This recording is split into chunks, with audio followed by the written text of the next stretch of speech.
in the heart of a village wrapped in time, where the air hung thick with tradition and whispers moved faster than wind, there lived a woman unlike any other. Her name was Annette. She wasn't just a woman. She was a storm with lipstick, a contradiction that never sought approval. She turned heads not because she desired to, but because she never looked back to see who was watching. While most young women of Akor dreamed of lace veils and warm hands to hold, Annette walked alone, and not because she had to. She saw through the script written for women in her village. Grow up, marry early, serve a man, and slowly forget your own name. To her, relationships were transactions, and emotions were expensive distractions. She traded connection for control and love for leverage. In return, she had what few women ever did: freedom, money, and power in a world built to deny her all three. She lived alone in a house painted the color of sunset, perched on the edge of the village, like a punctuation mark that dared to defy the sentence. No man dared knock without invitation. No woman walked past without judgment. Yet, despite all the murmurs and ridicule, none could ignore her. She became a paradox too difficult to swallow, even for the most bitter tongues. The married women of Akor called her shameless, cursed her in the marketplaces and at evening gatherings, but their insults always carried a bitter tinge of envy. Annette would reply with a smile, sharpened like glass, "Not my fault, your husbands prefer my hips to yours." When younger girls taunted her for being alone, she would laugh, rich, full, and wild. "You're married, yes," she'd say, "but your starving husbands can't even afford 3 square meals. Don't mistake survival for love." And the truth, as raw as it was, hung in the air like smoke. The men of Akor were spellbound by her. Not just because of her beauty, though that was undeniable, but because of the way she made them feel, seen, desired, challenged. Annette didn't just seduce bodies, she seduced egos. She made them feel powerful by standing toe-to-toe with their own illusions of control. She had mastered the subtle art of suggestion. A look, a pause, a smirk that promised nothing but made them believe everything. Once a man fell into her web, he returned, not for her touch, but for the part of himself he found in her presence. She was a mirror that showed them not who they were, but who they longed to be. Rumors floated like incense smoke in the alleys that even the king had once visited her under the cover of night, leaving with a look no advisor could understand. But Annette never confirmed nor denied such tales. She thrived in the space between truth and legend. To the outside world, she was unstoppable, untouchable, irresistible. But inside, Annette wore a mask as carefully painted as her lips. And masks, no matter how beautiful, always crack eventually. It was during one of her evening strolls, when the sky was bleeding into dusk and the cicadas sang of secrets, that she overheard something that would change everything. She was walking past the old well when she caught wind of a whisper between 2 merchants. "Chief Undu's coming. He'll be here by the end of the week." Annette paused. Chief Undu, a name wrapped in wealth and mystery. He wasn't just any man. He was the most powerful palm oil exporter in the East, known for buying villages with the same ease other men bought cattle. Rich, calculated, unmarried. A jackpot.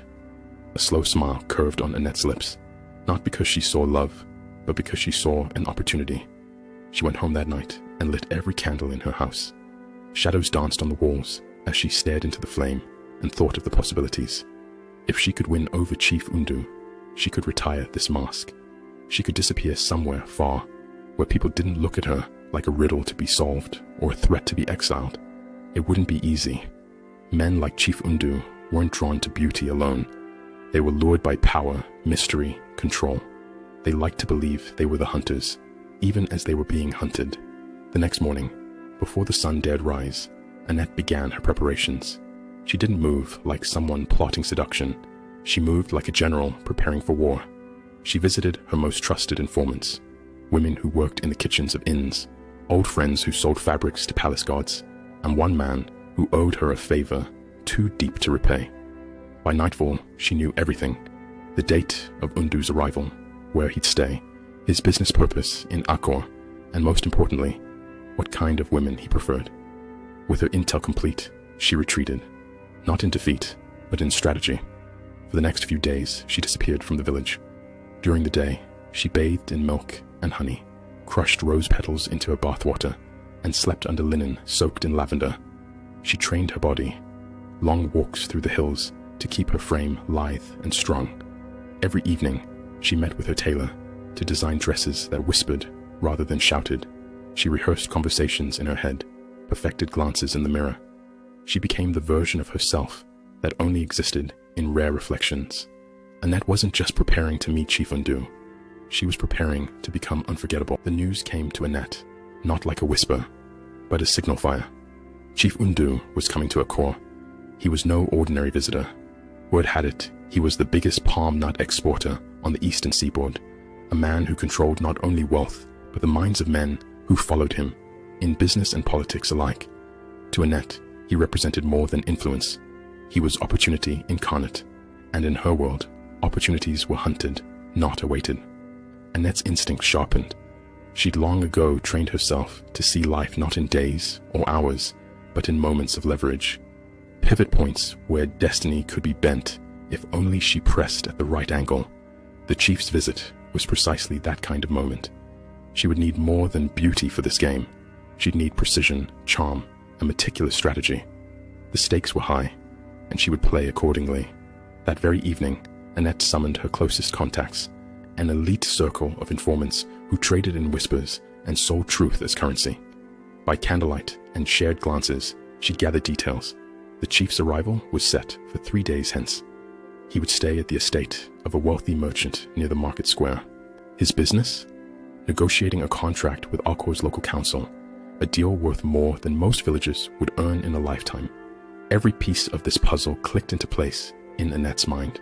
She didn't need to guess what kind of man Chief Undu was. She could feel it. He was ambitious, guarded, perhaps a little vain. A man like him had likely seen all kinds of beauty. So, she wouldn't just offer him a vision. She'd offer a myth, a presence that lingered even in silence. The next day, her preparations began in earnest. She withdrew from the streets of Akor, letting her absence stir curiosity. In her modest home, she began a regimen of rituals, soothing clay masks made of river minerals, herbal infusions for her skin, and quiet yoga to control her breathing. She didn't want to appear perfect. She wanted to seem otherworldly. She instructed her tailor to begin crafting dresses, each more daring and refined than the last. They weren't just clothes. They were armor, spells. One was the color of wine under moonlight, another embroidered with the pattern of eagle feathers.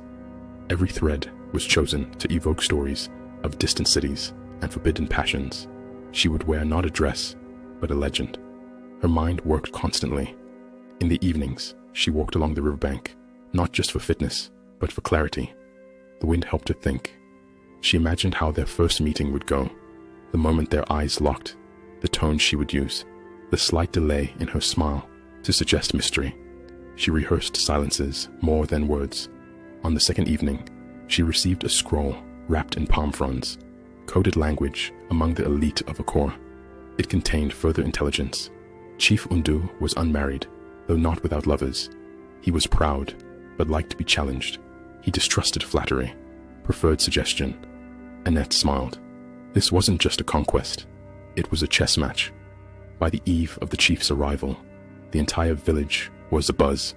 Children chased each other with makeshift spears in the dust, mimicking guards of a royal escort. Elders speculated over cola nuts about the kind of gifts the chief might bring. The local council prepared dances and speeches, eager to impress. Annette, meanwhile, remained hidden. When the morning sun rose, casting long golden streaks over Akor, Annette stood in front of her mirror. She wore the wine-colored dress, her hair adorned with obsidian beads. Around her neck, a single gold chain shimmered against her collarbone. She looked like a goddess carved from earth and story. She didn't attend the welcome ceremony. That would be too predictable. Instead, she waited until late afternoon, when the chief's retinue had settled into the merchant's estate. With the sun beginning to lean westward and casting a soft glow, she walked past the estate gates, feigning indifference. But her timing was exact. Chief Undu, sipping from a brass cup in the courtyard, looked up. Their eyes met. For a split second, nothing moved. No birds chirped. Even the air seemed to still. Then she gave a nod, calm, respectful, just a degree colder than friendly. It was enough. That night, word spread like spilled wine. Who was the woman in the burgundy silk who walked past the chief without stopping? Who dared to not offer her greetings? The mystery was planted. The next day, Annette strolled through the market as though she were floating. She stopped at the herbalist's stall and selected rare spices. She made eye contact with the chief's guards, offered no words. At dusk, she left a folded note for the merchant hosting the chief. It contained a single line. If your guest finds the heat troubling, I recommend the river at dawn. There, the breeze holds secrets. At dawn, she was already by the river, standing knee-deep in the shallows, her dress soaked halfway to her thighs. The mist curled around her like a veil. When Chief Undu arrived, escorted by only one guard, he paused at the sight. "You predicted the breeze," he said. "I only suggested where it might find him," she replied. They spoke briefly, cautiously. He was charming, but guarded. She was warm, but elusive. It was perfect. Over the next few days, the dance continued. They never dined together, but they passed notes.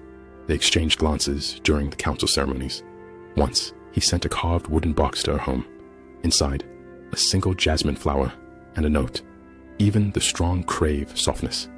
She sent back a mirror wrapped in silk, with the words, "Even kings need reflection." By the fourth day, the village began to buzz, not with rumors, but with awe. This was no ordinary flirtation. It was a drama unfolding, an art piece in motion. Annette began to ask herself, was this still strategy, or had the game turned into something deeper? In her quiet moments, she wondered if the attention she sought had turned into affection. She felt his absence when he didn't send a note. She caught herself replaying their brief conversations. No, she shook the thought away. This was still a mission, a move on the chessboard. But the line between performance and truth began to blur. At the farewell banquet, Chief Undu stood to offer thanks to the people of Akor. His speech was gracious, formal, but at the end, he turned slightly to where Annette sat. He raised his cup. "To unexpected wisdom," he said. She smiled. That night, a final letter arrived. It was sealed with wax and bore the scent of cedar. It read, "If you ever grow tired of rivers and mosques, come find me in the city where palm trees kiss the skyline. There, I do not host ceremonies. There, I wait for stories like yours." Annette read it once, twice. Then she placed it beneath her pillow and lay awake until the moon sank. The game had ended. Or perhaps it had only just begun. Annette stood before the mirror in her chamber, the early light of dawn bleeding through the sheer curtains. Her reflection stared back at her, poised, powerful, yet unshakably unsettled. Chief Undu was no longer a mere conquest. The lines between strategy and sentiment had blurred. He had proven to be more than she anticipated. He listened, really listened to her, spoke to her not as a woman to be won, but as a mind to be engaged. And it was this, perhaps more than his status or wealth, that had begun to unsettle her. In Akor, the villagers watched her movements with even more interest now. Rumors of a budding romance with the great Chief Undu traveled faster than wildfire. Women scoffed behind veils of jealousy, and men who once begged for a moment of her time now kept their distance. Out of respect or fear, she didn't care to know. Yet despite their attention, Annette began to feel something rare, vulnerability. It crept into her mind at night, coiled in her chest when Undu's carriage failed to appear one afternoon, and wrapped around her when he spoke of returning to his homeland soon. Undu, meanwhile, had made no explicit promises. He was respectful, consistent, and kind, but he remained a man of business, and business, like tides, changed without warning. He extended his stay in Akor under the guise of ongoing negotiations, yet even he began to sense that his attachment to Annette was clouding his judgment. He saw in her a mirror of his ambition, a fire he admired and perhaps longed to tame. But could two fires truly coexist without burning the world around them? One evening, the two sat alone beneath a low-hanging tree near the outskirts of the village. The air was thick with the scent of palm wine and wild ginger. Fireflies danced in the periphery of their gaze. "Do you ever wish you were someone else?" Undu asked, his voice soft. Annette turned to him. "Someone simpler, someone who married at 18 and bakes yam bread for a living." He smiled faintly. "Not simpler, just less burdened." She considered his words. "I don't carry burdens. I carry choices, but choices come with weight. Their eyes met, and something wordless passed between them. Not love, not yet, but recognition of what could be, of what never would. The following days saw a change in Annette. Her routines remained the same, but the intent behind them shifted. She began to ask herself questions she'd never dared to before. Was there life beyond power, beyond control? Could she truly walk away from the game she had mastered? And if she did, who would she become? She started spending time with the village's children, teaching them old songs, braiding their hair. At first, it was to distract herself from thoughts of Undu, but soon she found genuine comfort in their laughter, in the way they saw her not as a symbol, but simply as Auntie Anna. Chief Undu noticed the change, and it scared him. He had built his world on certainty, on deals, titles, land. Annette was unpredictable. She stirred in him the kind of desire that could ruin empires or build legacies. He began pulling back, subtly at first. Fewer visits, briefer conversations, no more late-night strolls. And Annette, for all her mastery in reading people, felt the shift like a blade against her skin, but she didn't chase. That wasn't her way. Instead, she waited, and then came the invitation. Chief Undu was hosting a private gathering, one final event before his departure from Akor. Dignitaries from across the eastern region were expected to attend. It was to be a night of elegance, diplomacy, and farewells. Annette received her invitation via a royal messenger. No handwritten note, no message, just her name engraved in gold leaf. She read it over and over again, then placed it on her vanity. That night, she didn't sleep. Instead, she stood by her window and stared out into the dark horizon, wondering what kind of closure this event would bring, or if it would bring any at all. The evening of the event arrived, and Akor buzzed with activity. Musicians tuned their instruments. Servants hustled between carriages. The scent of roasted goat and seasoned rice filled the air. Annette arrived not in a grand entrance, but in deliberate grace. Her gown shimmered like obsidian under the lanterns. Heads turned. Conversations paused. Even the chief's attendants took notice. Undu was already there, dressed in a regal blue robe adorned with golden embroidery. He greeted guests with measured charm. When his eyes met Annette's, something flickered in his gaze. Regret, admiration, fear, or all three.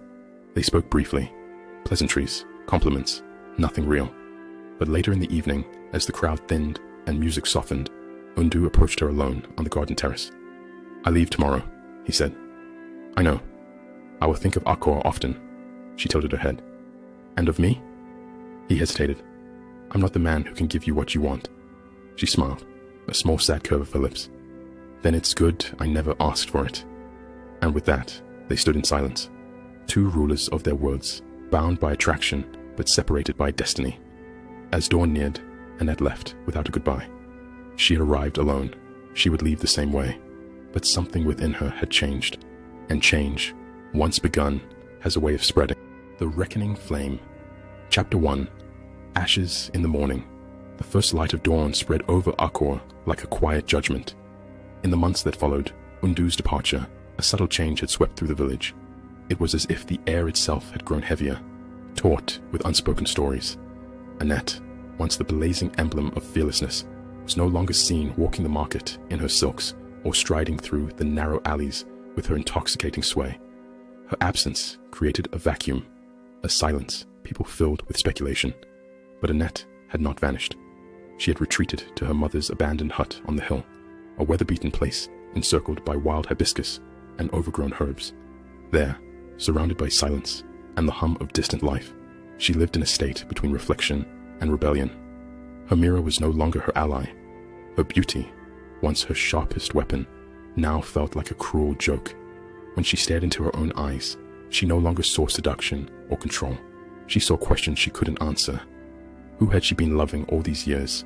Undu, or the idea of conquest? Herself, or the fear of being insignificant? There were nights she couldn't sleep. Nights when she'd pace under the cracked beams of the old roof, replaying every step she'd taken in her dance with Undu. She remembered how he used to trace her fingers like reading a sacred script, how he'd say her name like it was a prayer and a warning. Then she remembered how easily he walked away, and that memory burned. Chapter 2. A Letter Never Sent.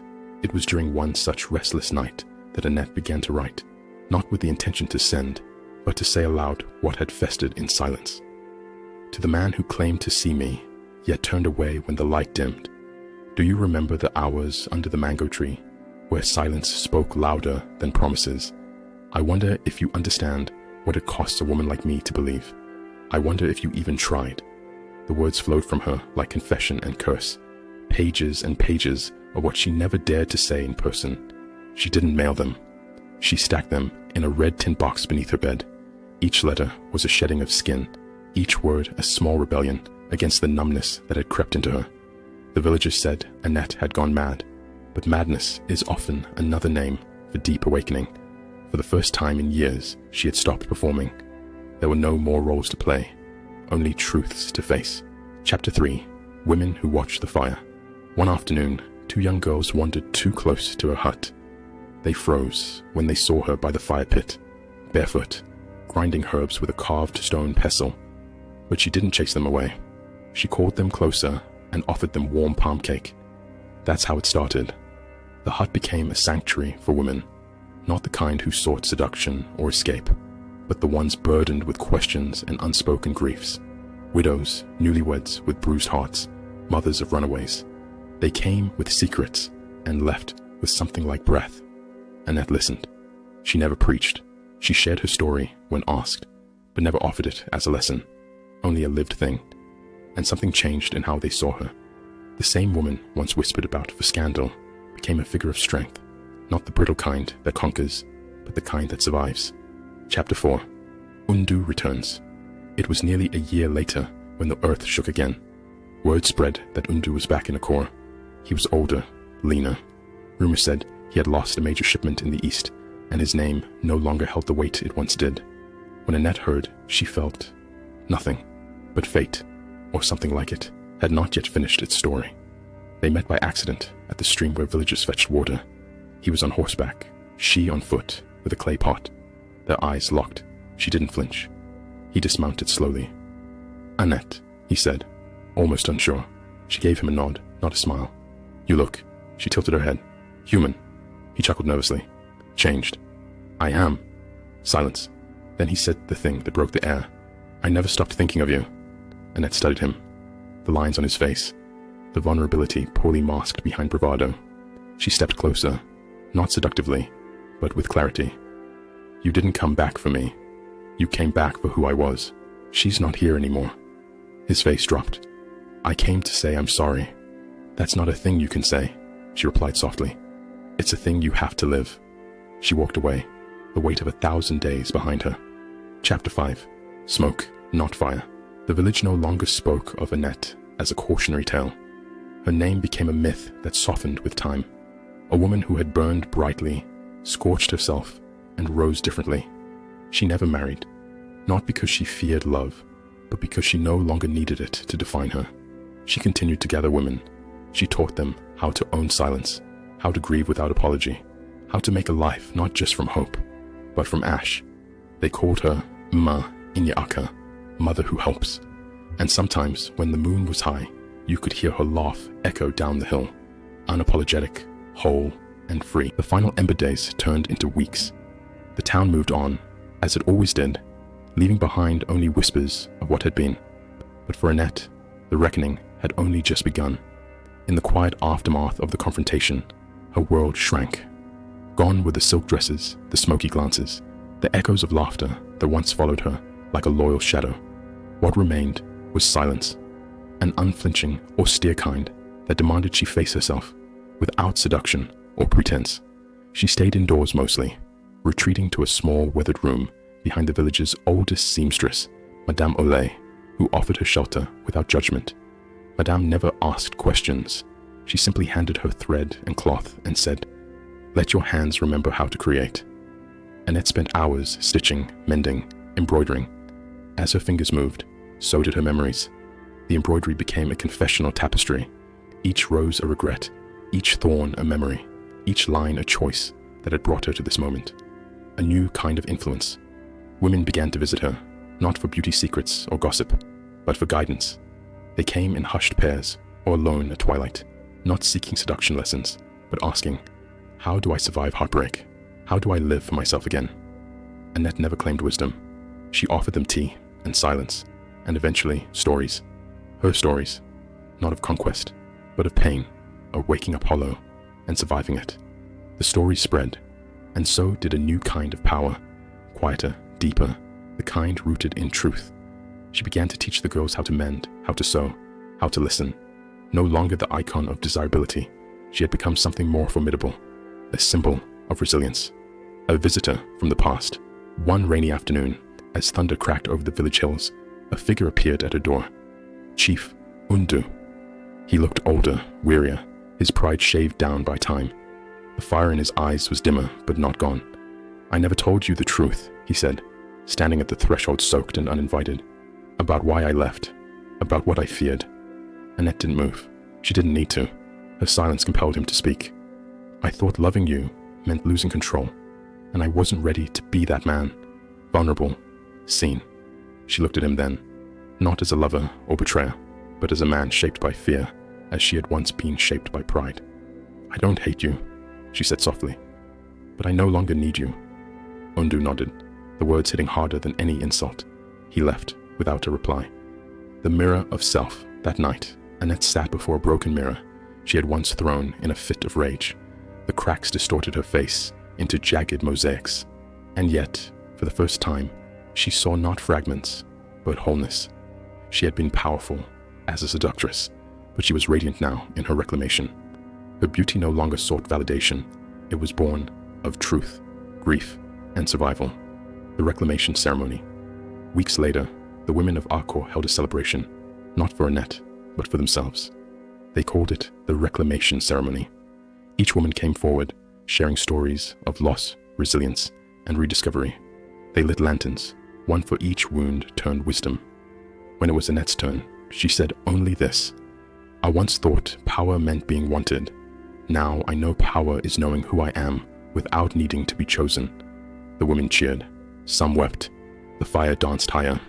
Legacy years passed. Annette never married. She never returned to the path of seduction, but her teachings endured. Her story became legend, not of a woman who conquered men, but of a woman who conquered herself. The young girls of Akor grew up hearing two Annette stories: the siren who made men fall, and the phoenix who rose from her own ashes. Both were true. Both were necessary. Final words. And so ends the tale, not with a kiss, nor a vow, nor a man's return, but with a woman reclaiming the authorship of her life. Because some stories aren't about endings, they're about homecoming.